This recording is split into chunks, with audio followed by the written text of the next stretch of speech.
Trang,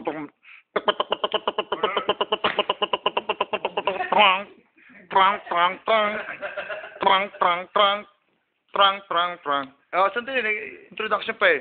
And your referee for today, Asko Sapporo!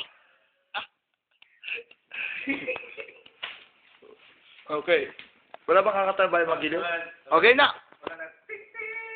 Oh. Yung ano mo, yung litanya ng ano, referee. Oh, ito, balik kayo. May ano yan, may cross gloves pa. Yan. No hitting below. No. Hitting below the Belt. belt and belt. Protect yourself at all times. Protect yourself at all times. Okay? In your corner. Okay. Bell. Bell. Bell. Bell, bell. Ano, bye! Ayan, sinuntok mo. Sinuntok na po. At walang, ito, may professional record to, si Pamboy Estacio, pero habit sa mukha. Ayan na po, sinapas na po. Naging wrestling, UFC, Taekwondo, Aikido, lahat ng kido. Kido ang nida. Ayan na, pinalatan. Pinalatan, di pa nagtatap out. Yan, pinalatan. Oh, break. Patay. Oh, bilangan.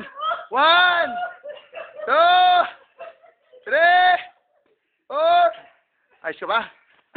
Ayos ka lang? Oh, sige, laban!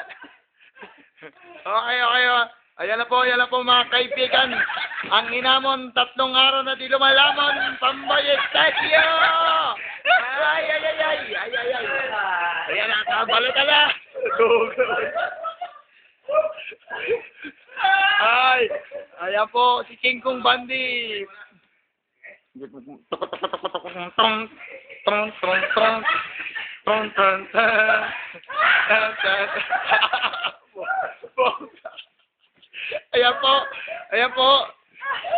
Ayan po ang mag-lovers. Lala. Top down. UFC. Okay. Time's up.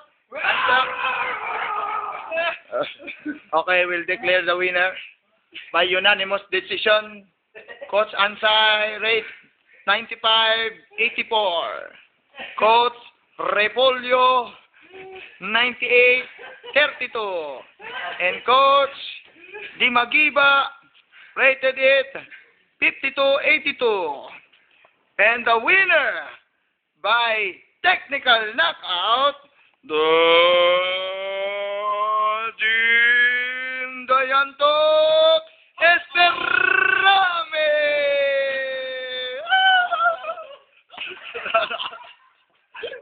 Meron pang after fight po, after fight. After fight.